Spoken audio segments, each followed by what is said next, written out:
My name is Rachel Lynn, I'm 29. And until a year ago, I thought I understood what humiliation felt like. I thought I'd already seen the worst of it. Late-night panic attacks over bills, being talked over in meetings, working twice as hard just to be noticed half as much. But nothing prepares you for the moment your boss calls you out in front of an entire team, not to recognize your work, not even to quietly let you go, but to publicly fire you with a smirk, like you are a joke. It happened during a Friday morning team huddle, the kind where people usually share project updates or birthday cupcakes. Instead, Daniel, my boss, stood up, looked directly at me and said, "Rachel, this clearly isn't working. You're done here. Clean out your desk." People looked around confused. Someone laughed. No one said a word in my defense. I just stood there, holding the coffee I'd brought for him that morning. Before I share what happened next and how I went from being fired to becoming his boss, let me know where you're watching from and hit subscribe if you've ever been humiliated at work by someone who thought they had power over you. Because Daniel didn't just fire an employee that day. He unknowingly lit the match that would burn his entire legacy down. I started at VantageWorks when I was 24. It's an entry-level marketing assistant position, nothing glamorous. I didn't have connections or an impressive internship or a polished elevator pitch. Just a resume I'd rewritten 10 times and a pair of second-hand heels that pinched by the end of every interview. But when I got the offer, I cried. Not because it was my dream job, it wasn't. I cried because I needed it to survive. Growing up, there was never a safety net. No backup plan. No just ask your parents. It was always me. If rent was due, I paid it. If something broke, I fixed it. If things went wrong, and they often did, I figured it out quietly. So when I walked into that office on my first day, I wasn't thinking about climbing the ladder or impressing the CEO. I was thinking, don't mess this up. You can't afford to mess this up. The office itself was bright, sterile, all glass walls and quiet tapping keyboards. People smiled politely, but no one asked how I was settling in. Daniel didn't even remember my name for the first few weeks. He called me intern or hey, yeah you. But I kept my head down. I was grateful, at least at first. Daniel Reyes had a reputation for being sharp, results-driven, and admired by upper management, but underneath the surface his leadership was built on control, not guidance. He didn't shout or storm through the office. He didn't need to. His way of undermining people was quieter, more precise.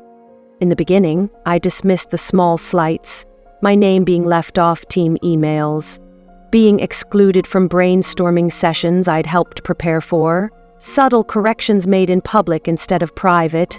I convinced myself I was overthinking it, that maybe this was just how corporate life worked. But the pattern became harder to ignore. Tasks were assigned deliberately late in the day, just as I was packing up. Praise was withheld even when my work clearly contributed to team wins.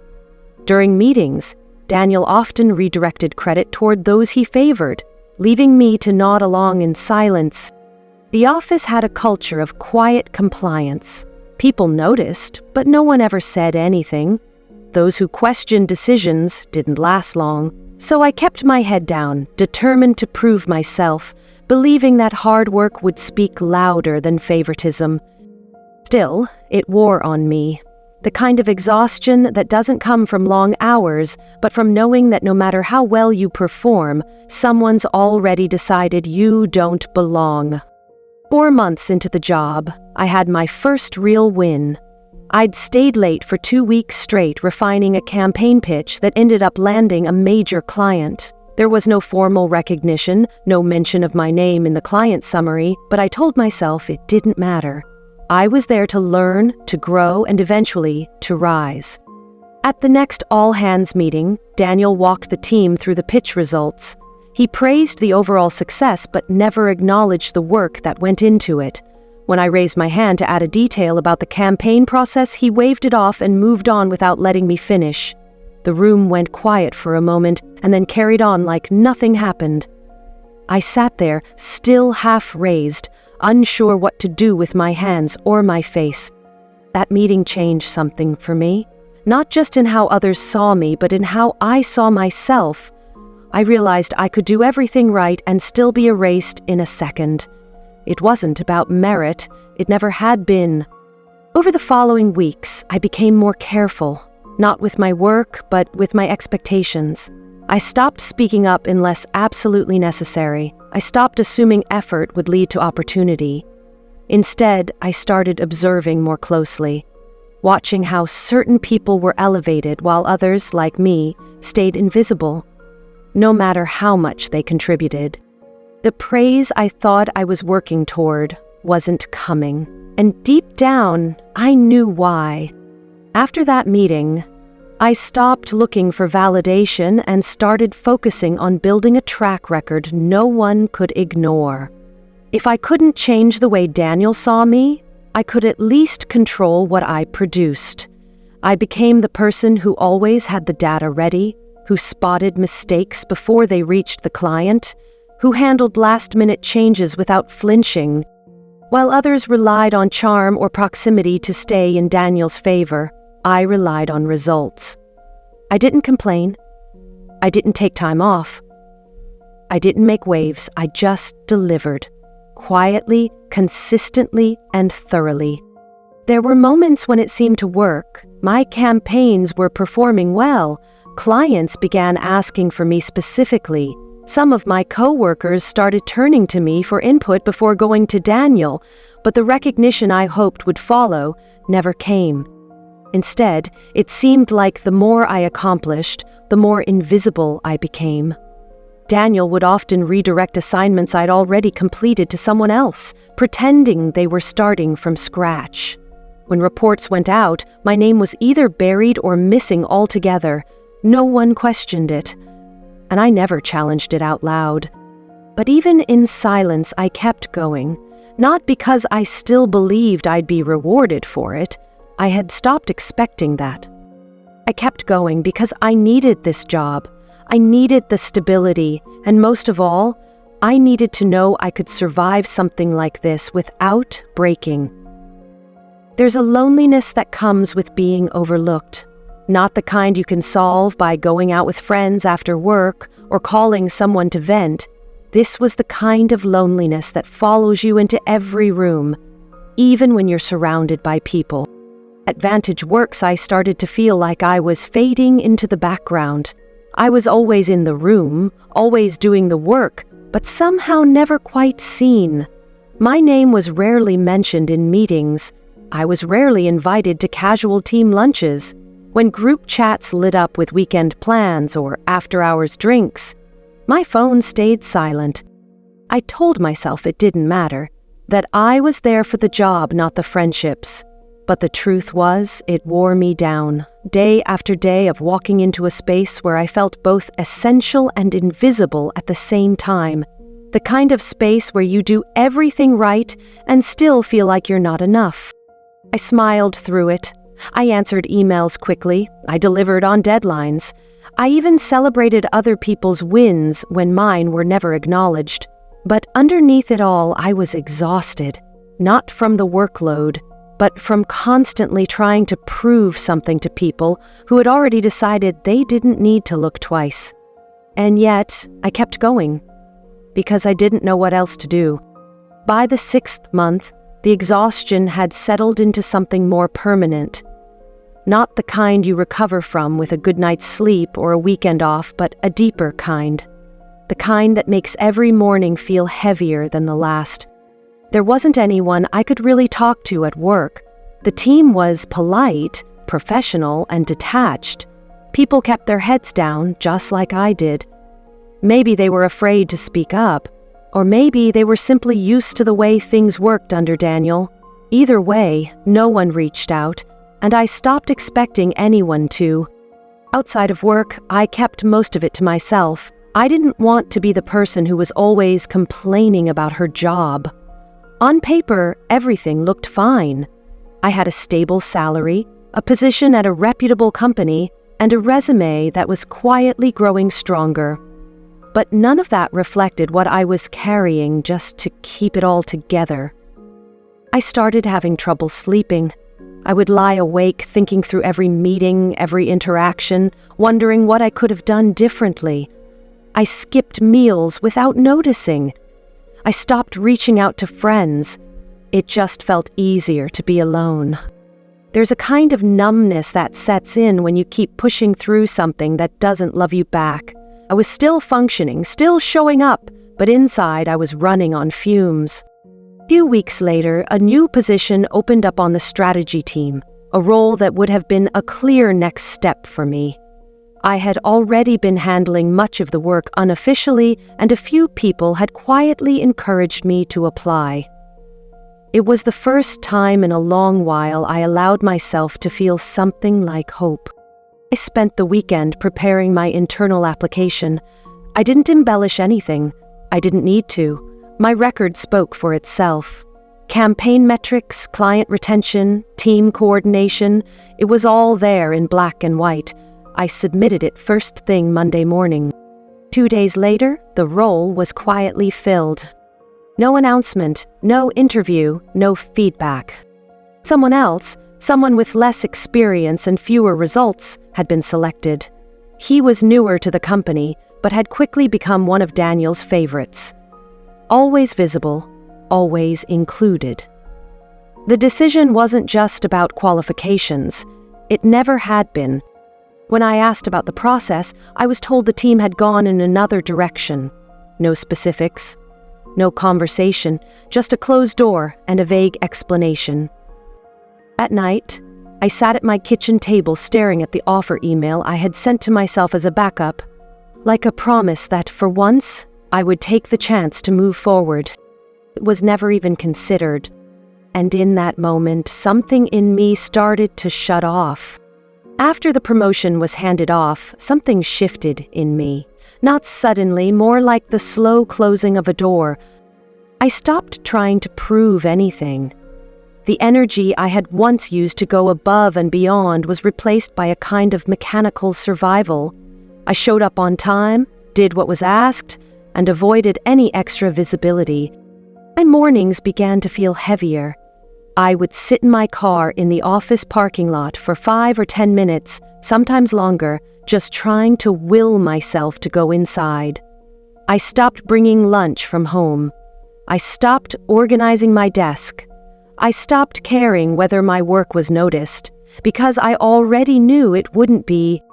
What was once stress had become something quieter, but harder to fight, a constant, dull weight. I wasn't falling apart in obvious ways.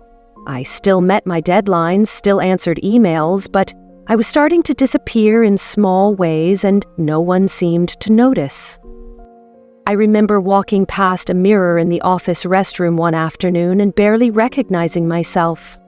Pale, tired, dull eyes, like someone going through the motions of a life they no longer felt connected to.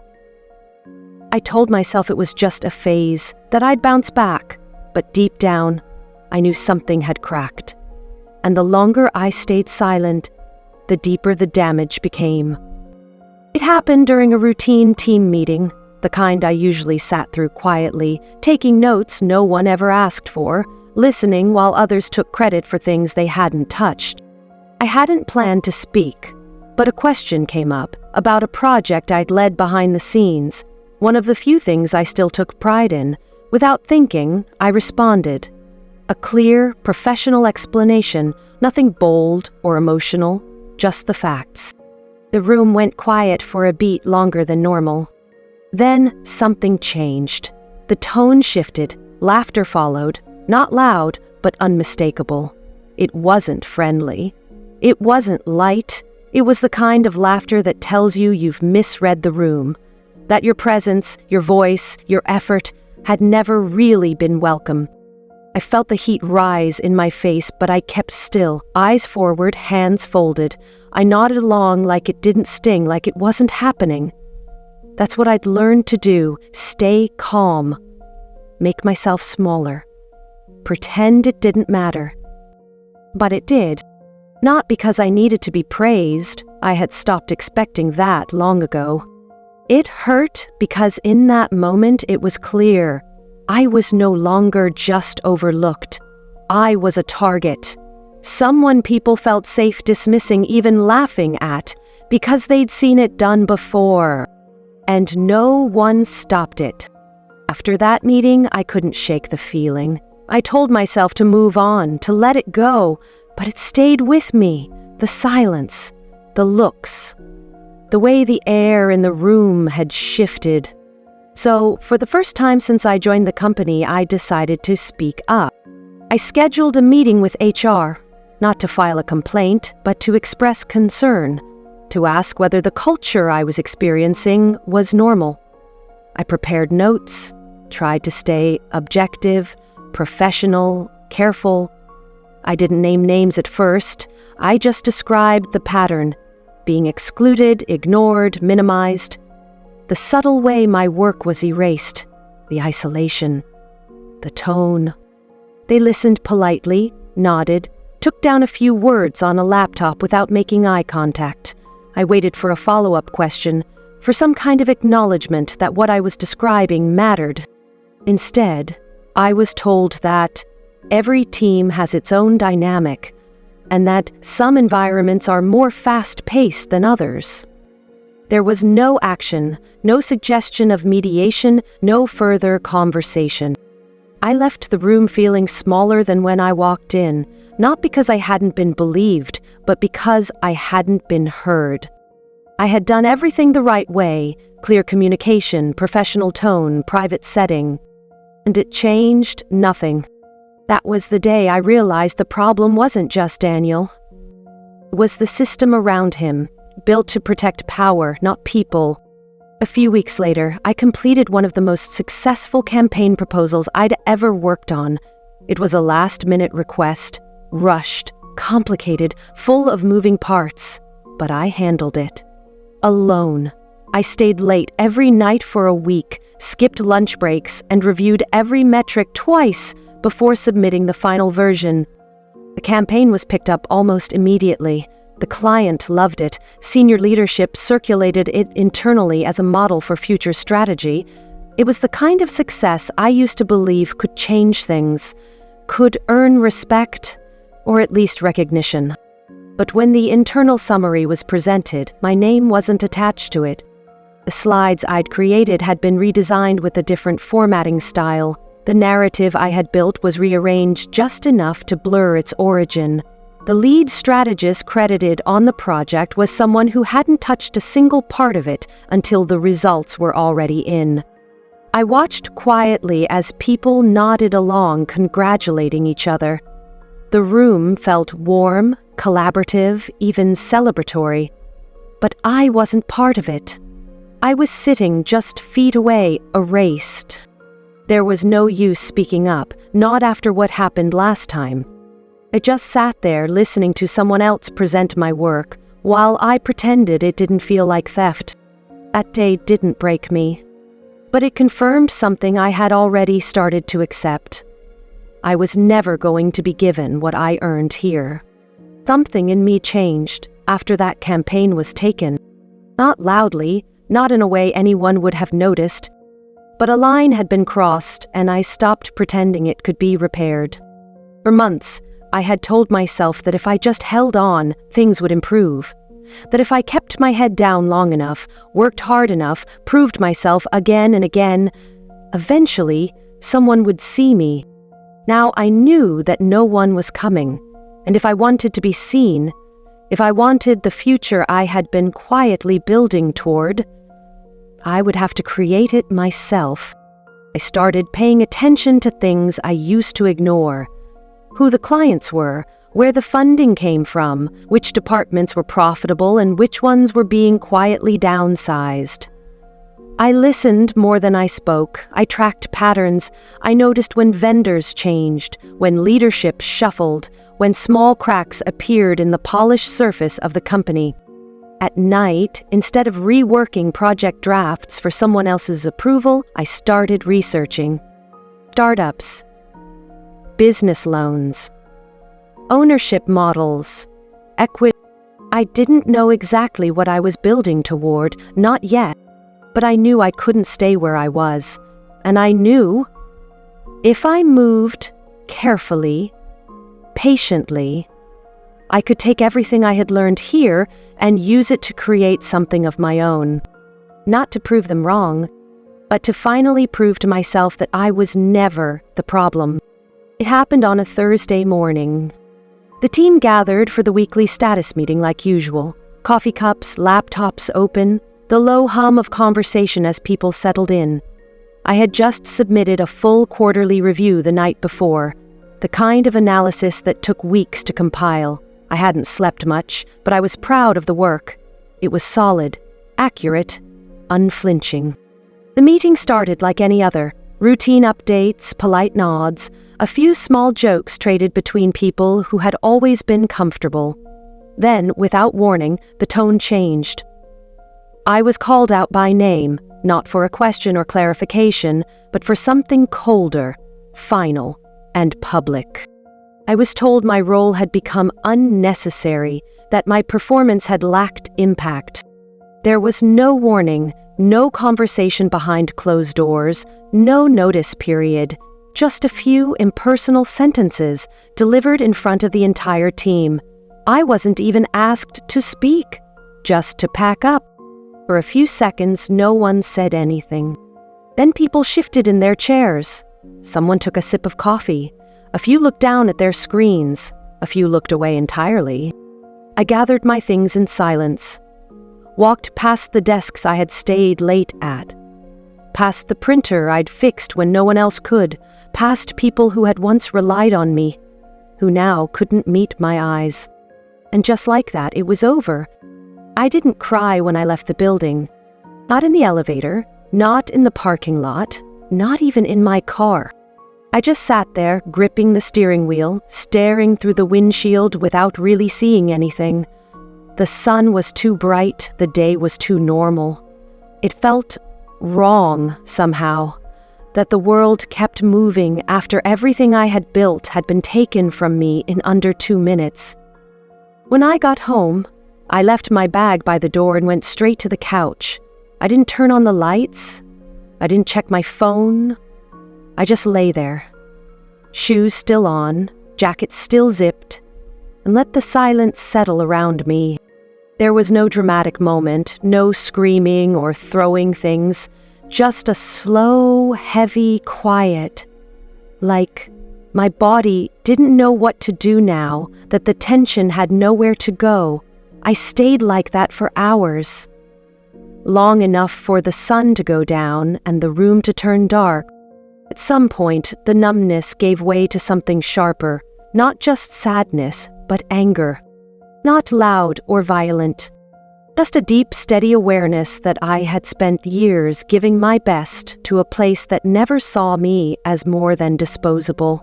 That night, for the first time in a long time, I didn't blame myself.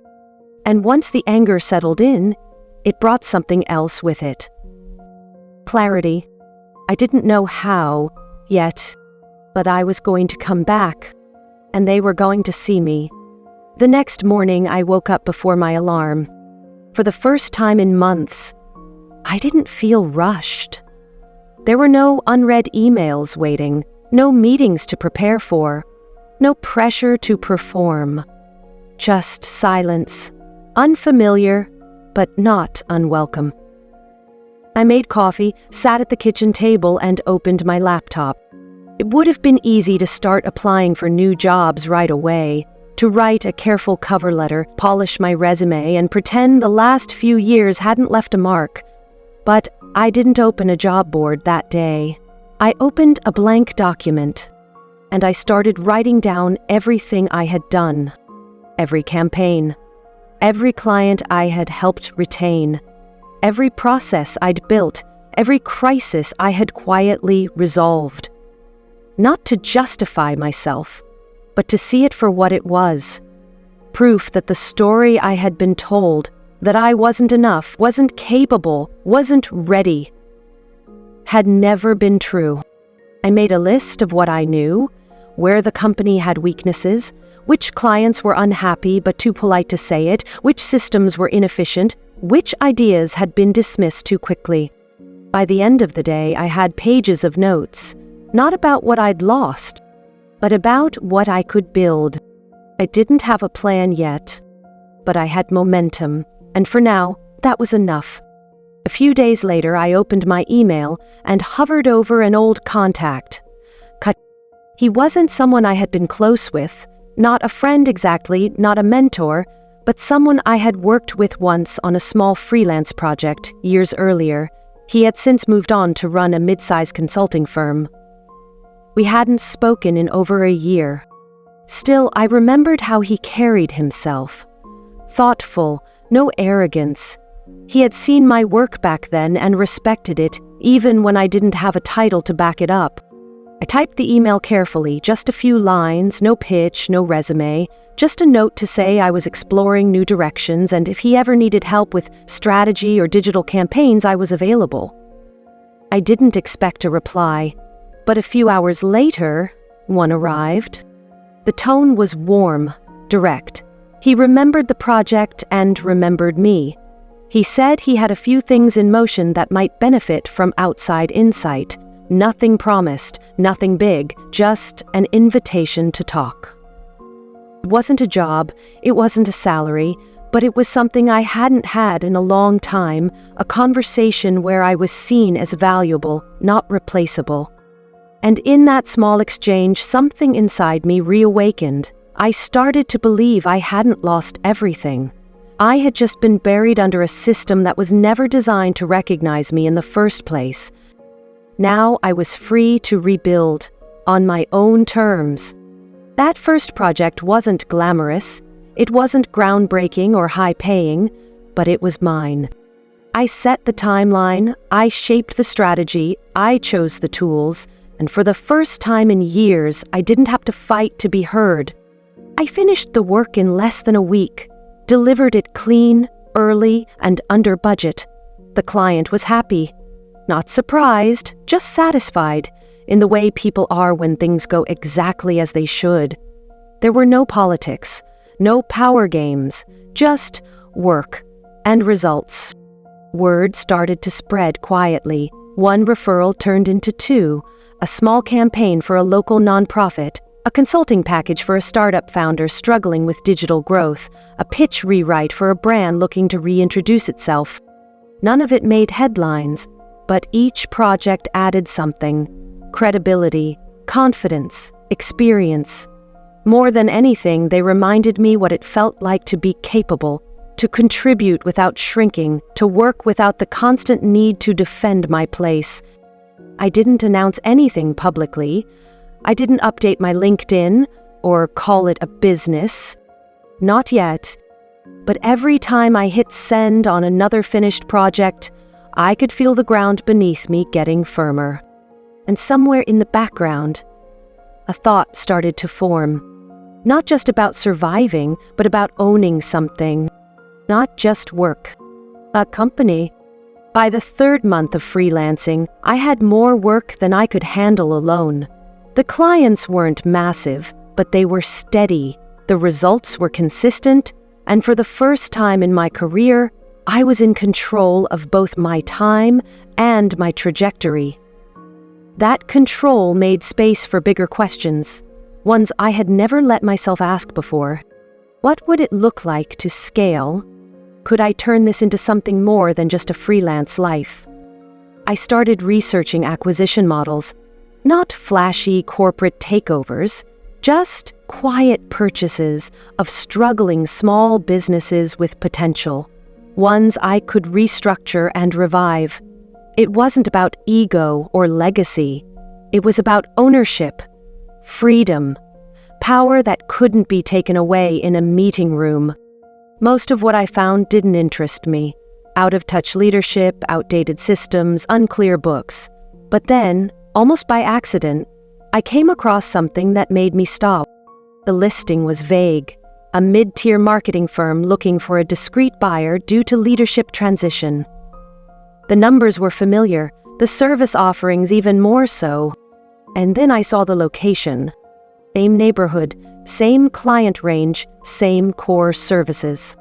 It was VantageWorks, the company that had fired me, quietly, without explanation. The company I had once built campaigns for, alone and invisible. Now quietly seeking new ownership. Quietly in decline. I stared at the listing for a long time. Not out of spite. Not yet. But with a calm, slow realization that I might be standing at the edge of something bigger than I ever planned. I didn't respond to the listing right away. I saved it, read through the details again and again, ran the numbers, compared them to the internal documents I still had from my time there. Old reports, client notes, financial estimates. Quietly, in the background, I began to piece together the full picture of where the company stood now. They were struggling, not publicly, but internally. Key clients had dropped off. Campaign performance had slipped. The leadership team was down to 2 people, neither with operational experience. And yet, the brand still had value. The client list still had reach. It wasn't a dead company. It was a neglected one. And I knew exactly where the cracks were. I reached out to the broker listed on the file using a generic name, no personal identifiers, just an expression of interest and a request for a call. They sent back the disclosure agreement and a preliminary packet. I read every word. There was no mention of me, no sign they knew who I was. To them, I was just another name in a spreadsheet. But I knew exactly what I was walking into. It wasn't about revenge. It wasn't even about them. It was about control. Finally reclaiming it, quietly, strategically, on my terms. This time, no one was going to laugh. This time, I would walk into the room holding the contract.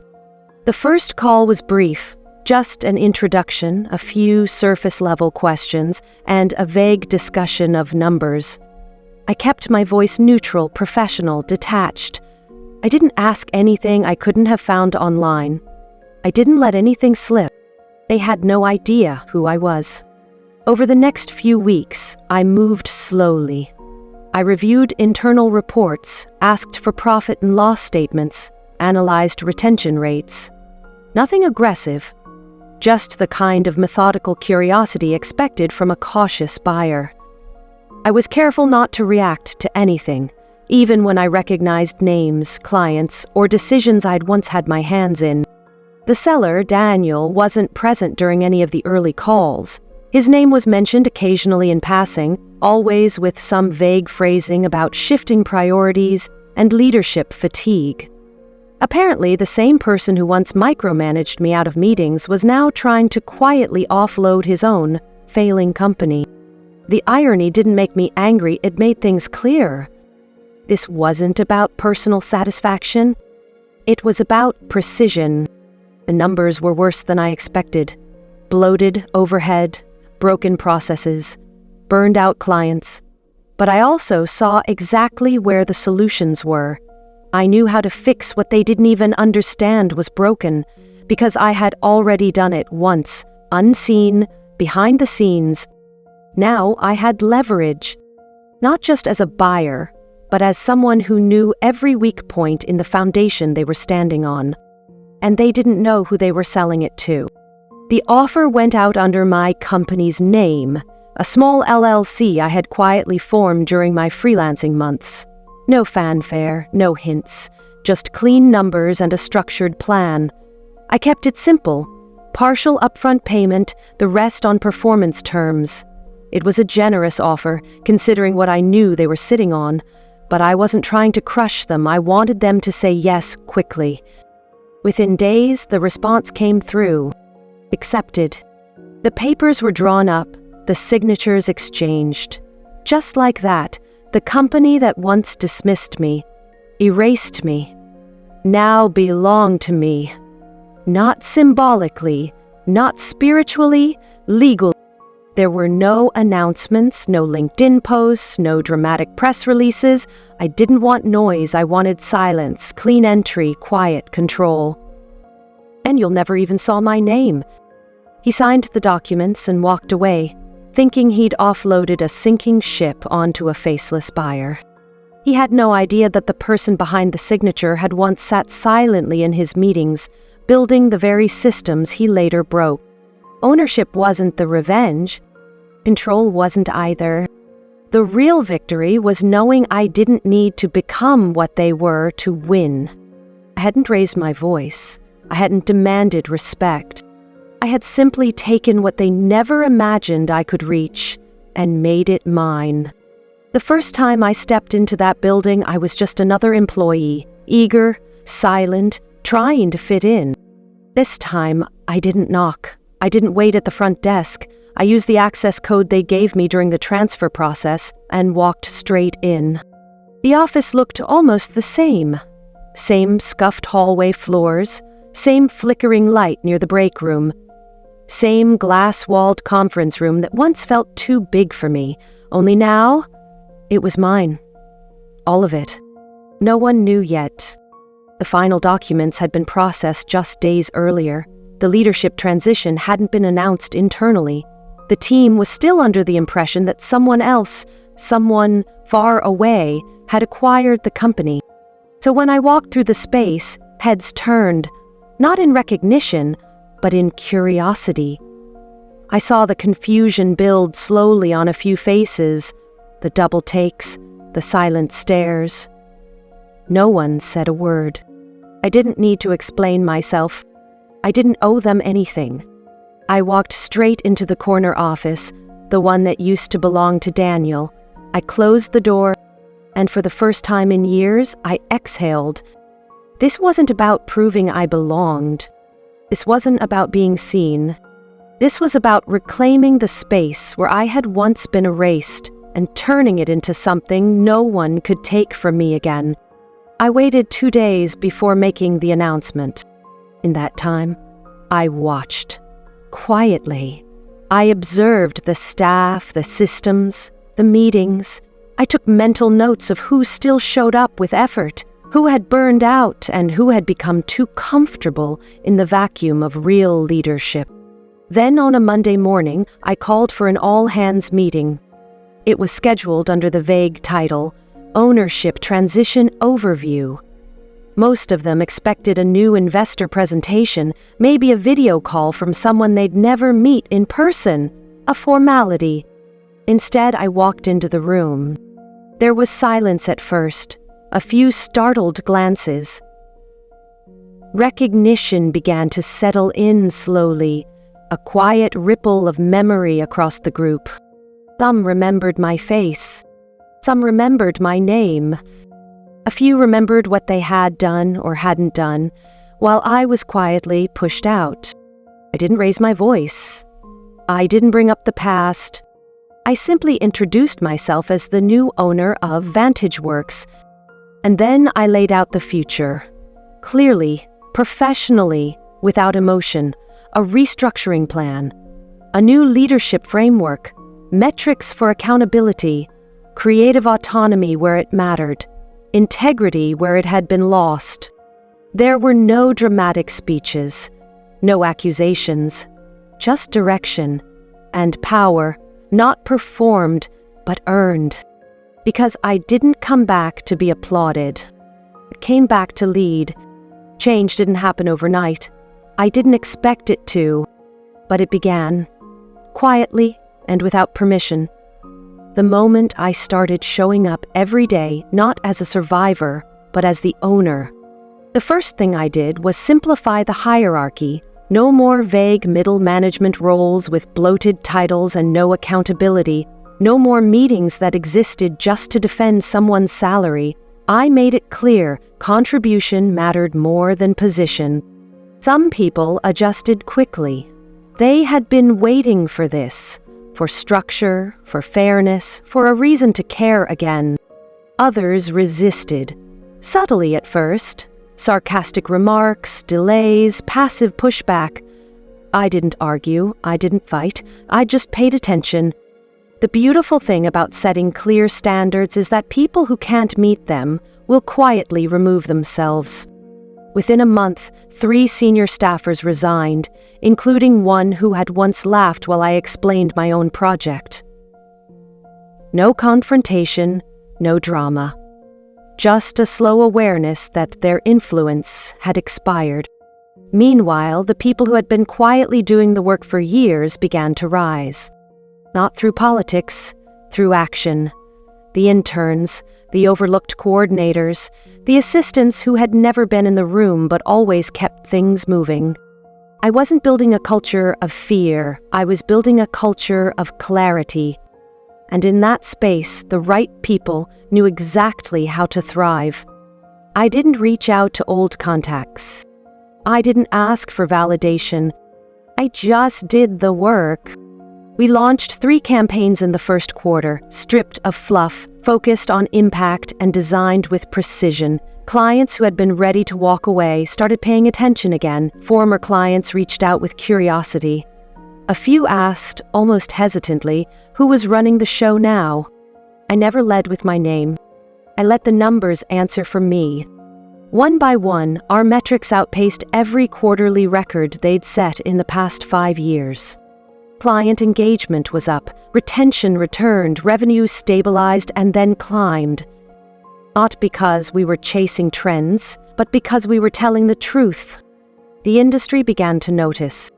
Mentions in niche newsletters, quiet invitations to speak on panels, collaboration requests from agencies that once overlooked me.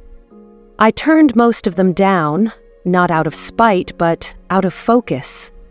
I wasn't interested in appearances. I was building something solid, and slowly people realized the name attached to these results wasn't a new one. It was the name they had once ignored, but now they couldn't afford to. And I didn't need to explain how I got here. I had already shown them. I used to think I wanted revenge. That if I ever got the chance to come back, I'd walk in with fire behind me, prove everyone wrong, humiliate the ones who made me feel small. But when the moment came, it felt different. Quieter, sharper, more about reclamation than retaliation. Because revenge is reactive. It needs someone else to feel it, witness it, flinch from it. What I built didn't come from that place. It came from clarity. I didn't need Daniel to suffer. I didn't need apologies from people who had long since stopped remembering what they'd done. What I needed, what I had been chasing for years without knowing, was ownership. Of my work, of my time, of my voice. I had walked through the fire they set for me, and I didn't come out scorched, I came out refined. There was no satisfaction in seeing them fall, only peace in knowing they no longer had anything to do with my future. Because this wasn't their story anymore. It was mine. For a long time, I kept quiet. Even after the acquisition, even after the rebuild, even after the success. I didn't talk about what happened. Not because I was ashamed, but because I didn't want my story reduced to a headline. I wasn't interested in being the woman who bought the company that fired her. I was building something much bigger than that. But over time, I started to hear from people who reminded me of who I used to be, exhausted, overlooked, doubting their own instincts because someone else had told them they didn't belong. People who stayed quiet to survive, who bent to stay employed, who were building brilliance in the background, unseen. And I realized, staying silent doesn't protect anyone. It just keeps the pattern going. So I wrote it all down. Not the gossip version, not a takedown, just the truth.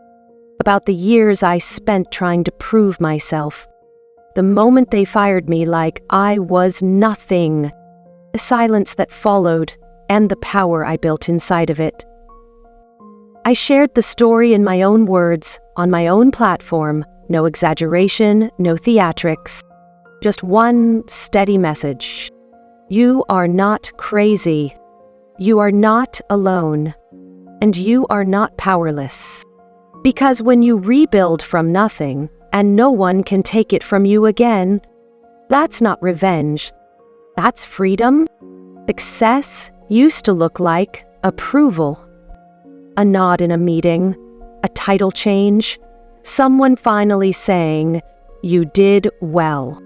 But now, it feels like a quiet morning where no one's waiting to take credit for your work. A project done your way, on your terms. An email you don't have to reread 10 times to make sure you sound soft enough. It feels like boundaries without guilt, confidence without apology, knowing you can walk into any room or choose not to, and your value doesn't change either way. There are no trophies, no standing ovations, just freedom, just ease. It's in the little things. Paying your team well because you remember what it felt like not to be. Letting someone's idea shine because you know what it means to be ignored. Holding power not to control, but to protect what you've built. It's not louder. It's not flashier. It's just yours. And that's the difference. I don't chase success anymore. I live in it. If you've ever been overlooked, underestimated, dismissed, I want you to know you're not broken. You're not imagining it. And you're not alone. Some of the most capable people I've met are the ones who had to sit quietly through rooms that didn't deserve them, who were told they were too much or not enough, who gave everything and were treated like they were replaceable. I used to think the only way out was to prove myself to them, to work harder, stay longer, be quieter. But I was never meant to fit inside their version of enough. The truth is, you don't have to become loud to be powerful. You don't have to destroy others to reclaim yourself. You just have to stop waiting for permission and start building anyway.